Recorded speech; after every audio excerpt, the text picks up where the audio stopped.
Hello everyone. Today we are going to investigate the relationship between the time spent on social media and the number of social media accounts. To start off, we have some data here that we collected from last year's class where we asked them the number of social media accounts that they had and then the number of minutes spent on social media per day. Now, one thing that comes up is people often say, how can you spend 5 minutes per day if you have no accounts? And the answer to that is if you're and anytime you're reading anything online, you can click on like a Twitter thread or something like that, even if you don't have an account. It happens to me all the time. I do not have a Twitter, and I often will read a quick little tweet by someone from a news story or something. And so that is how that can happen. And so first we're going to start with number 1. If you're in class, what we'd like you to do is we're going to do 1 through 3 together, then we'll do 4 through 9 independently, and then you'll come back and check your answers. And so for 1 through 3, we'll go through it right now. Identify the explanatory and response variables. The explanatory variable is what we're familiar with as our independent variable. And it's the one we would put on the x-axis. And then response is what you're familiar with calling the dependent variable, which is the y-axis. And so sometimes you can identify one of each, and sometimes it can be either way. In this case, we think that the number of social media accounts explains how much time you're spending. So we're going to say explanatory number of social media accounts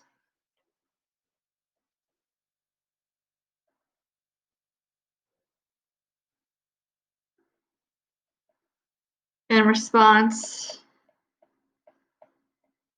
is number of minutes spent on social media.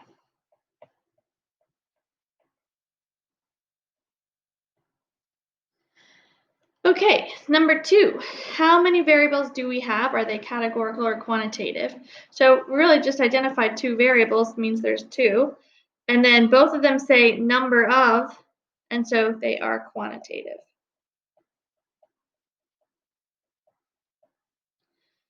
Now number 3 says use the applet at Scatterplot.com to make a scatterplot. So we had to answer 1 and 2 before you guys got to number 3. When you go to Scatterplot.com, everyone go there, and then what you're going to do is choose the one that says 2, quantitative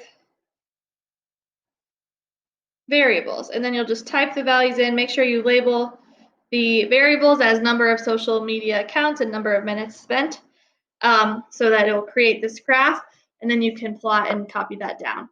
So now give this video a pause and copy down the graph on number 3, then continue with questions 4 through 9, and then unpause to see some more debriefing.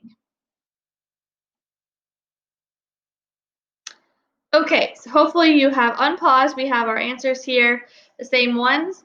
And remember, explanatory was like the dependent variable. Oh, I'm sorry, that's not correct. Independent variable, it's like the x. Response dependent, like the y. But this actually, our definition in statistics makes a lot more sense than independent and dependent for me personally, because I used to always get those mixed up. But explanatory is when it's what explains, and then the explanatory tries to explain the response. So it's responding.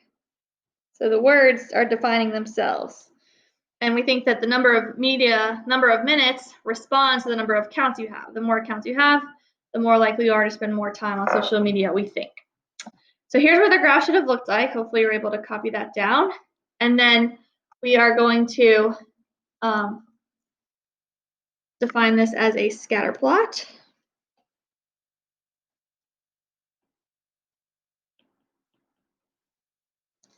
And a scatter plot shows the relationship between 2 quantitative, they have got to be quantitative,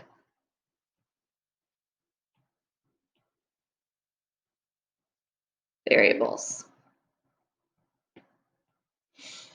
So if you were going to use your calculator to do this, we put our x values in L1 and our y values in L2. And then you can hit second, y equals, choose the scatter plot option. That looks like this. And then hit zoom 9. That's if you'd like to use your calculator. You're welcome to continue using Scatterplot if you'd like. So moving along to number 4. What we can see in a scatter plot is a relationship, and when we describe the relationship, we're going to focus on these 3 things: direction, strength, and form. And then the direction is positive. The positive will look like that, or negative. It's all about the slope. The strength is how close does it fit to a line or curve, and so this one was pretty close, and so instead of pretty, I want to use the word moderately. That's the better statistical word for us to use. And then we only have 2 options here. We're going to be choosing for the form is linear or nonlinear, and so we chose linear here. Nonlinear is when linear is a line, and nonlinear would be a curve or some sort of exponential curve or logarithmic curve or something like that. So here we want to rewrite this to be moderately strong, and you can just take away the word moderately if you'd like. That's just a quantifier that you can add or qualifier that you can add or delete however you feel. Positive, linear, relationship. I forgot the word relationship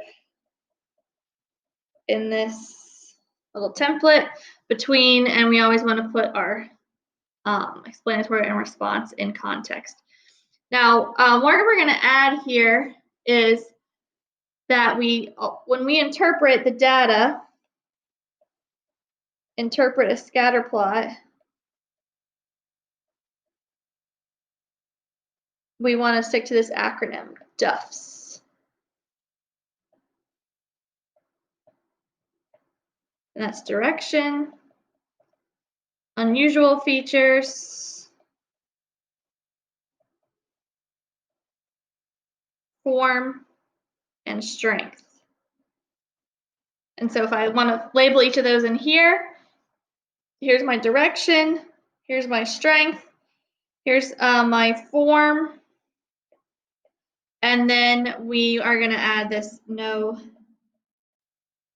unusual features at the end. Just like when we do one quantitative variable, we do center, spread, shape, outliers. Here we do direction, unusual features, form, and strength. And so we always want it to be in context. Add that. Okay, number 5, use the applet to calculate the correlation. And so we got 0.941. And then what you should read in number 6 is kind of the definition of correlation. So I'm just going to star that. And we'll just use some math here to write it out.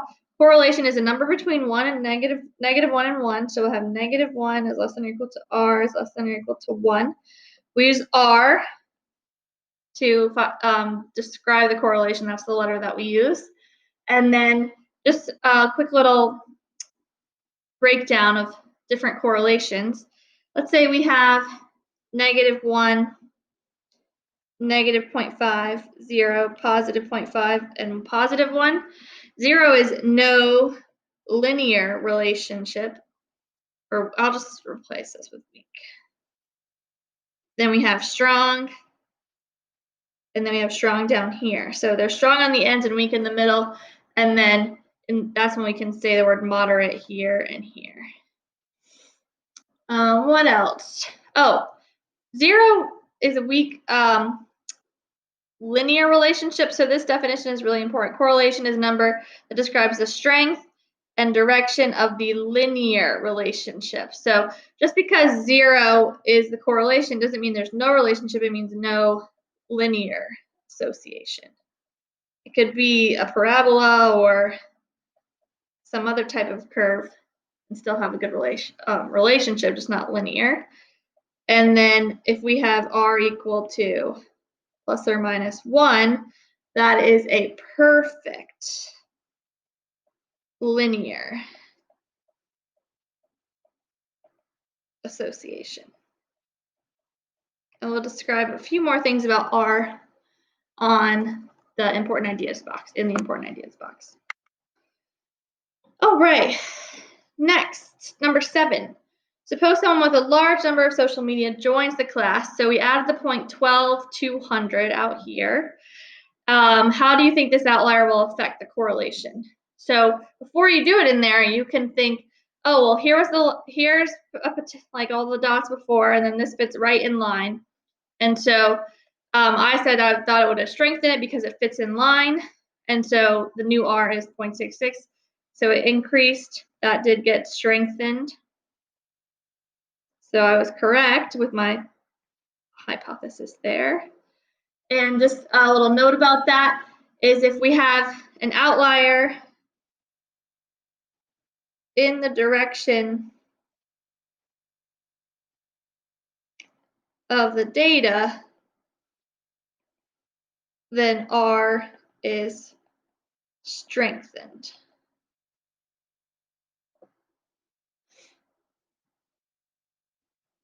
Okay, and then with number 8, here was 4108 right around here, and then it became 4208 right there.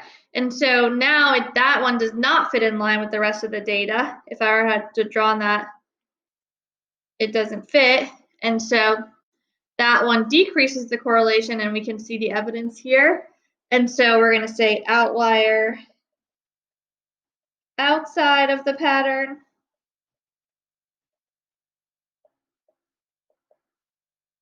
decreases.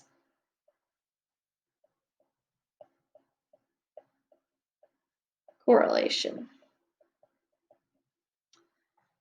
All right, so that should make sense. The correlation is the strength of the relationship. So if we add a dot that fits that relationship, it gets stronger. If we add a dot that is apart from that relationship and doesn't fit in, then it gets weaker. Number 9. You want to write a report about your findings, so you're going to change all the times. So what we did was we took the minutes and divided by 60 to get hours. In our last unit, that's what we called a transformation. And so what happened was we just converted all of the y values to different units. And so the strength and direction of the linear relationship should stay the same no matter what the units are. So whether I measure it in hours or minutes, it shouldn't make a difference. And so I drew a new scatter plot. It looked exactly the same. I calculated a new correlation. It looked exactly the same. And so I'm just going to add this note that changing units does not affect correlation. That's because correlation has no units. And so the units are not affected. And what we're going to see in our important ideas box is the formula. And so that's where we'll be able to see that the units are kind of taken away. We won't have to use the formula, but it does help explain some of the properties.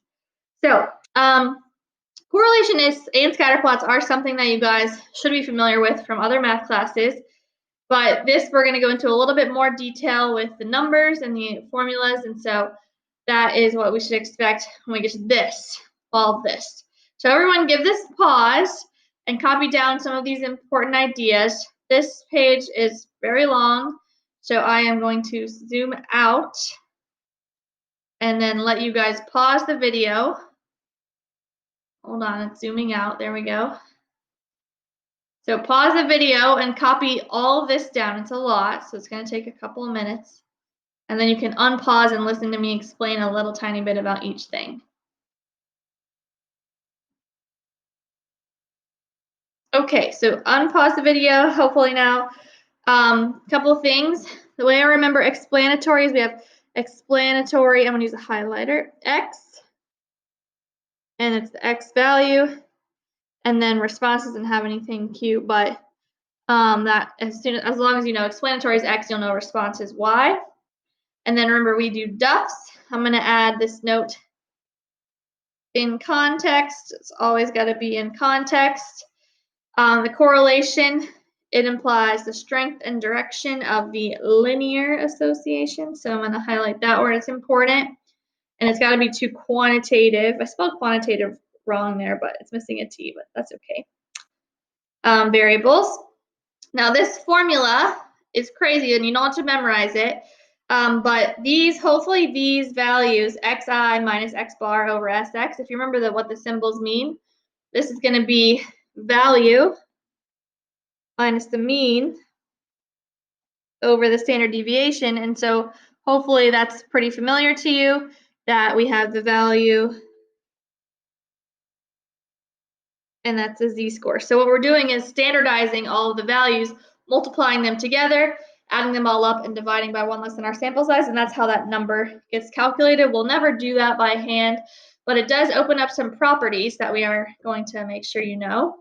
One is that it takes away all the units, and so once you've converted to a z-score, z-scores have no units. We multiply them together, no units.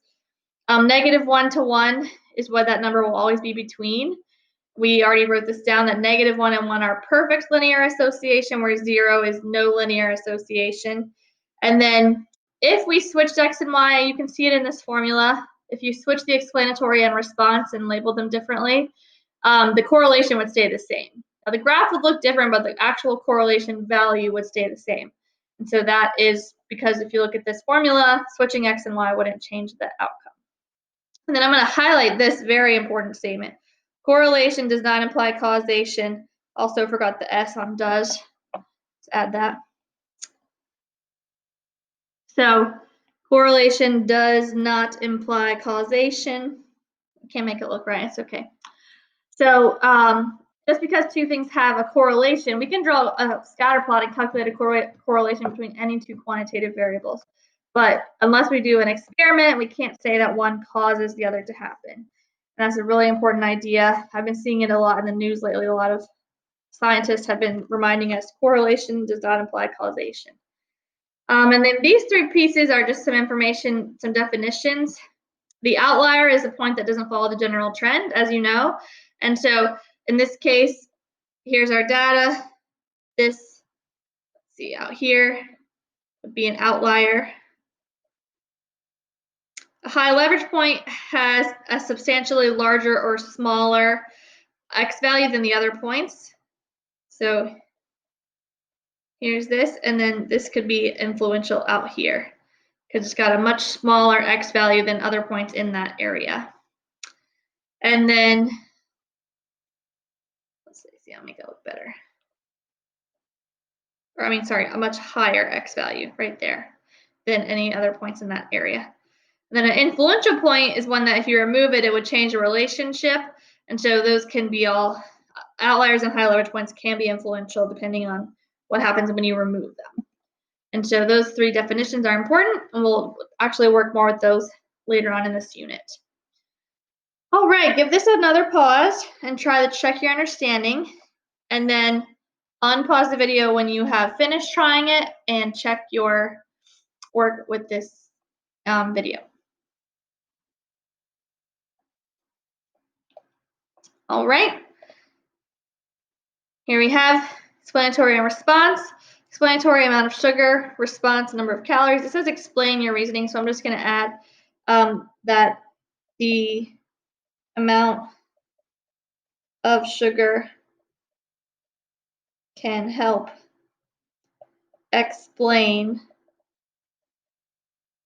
the amount of calories. Then I made the scatter plot and stat plot and just looked at it, and it had a moderately weak because it wasn't too close to the line. If I were to draw a line, everything's pretty far away from it. Positive though, because when I draw a line through, it is positive. Linear association between the amounts. Remember, this is our strength, our direction, our form, and then we have the amount of sugar is our explanatory, response, in context. And if I want, I can say that there is an outlier. I'll add this.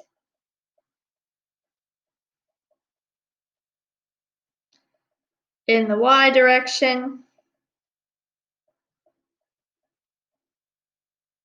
It's in the 70s, so 79 at 79 grams of sugar.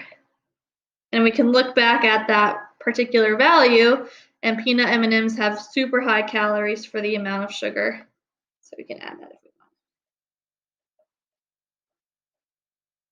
Just put that. All right. So I had to correct myself a little bit, so make sure you also correct yourself. And then we will look at number 2. So here the scatter plot was drawn for us. Number 1, moderately strong linear association, positive linear association between chocolate, gosh, I'm a bad typer, chocolate consumption and number of Nobel Prizes. And then doesn't appear to be anything unusual. Maybe I'm just going to add that, no unusual features, nothing obvious there. And then we can mention specific values if you'd like, but I don't think that's necessary here. Number 2, no, correlation does not apply causation. Just eating more chocolate will not increase the Nobel Prizes awarded.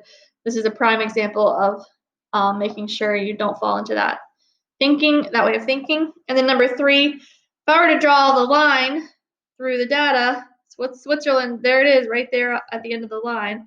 And so if I took Switzerland away, then it would change the line. And so right now it currently strengthens it because it fits in line with the rest of the data. Okay, well, hopefully that lesson went all right for you guys, and please follow along with any work or your homework, and email your teacher if you have any questions. Thank you and have a great day.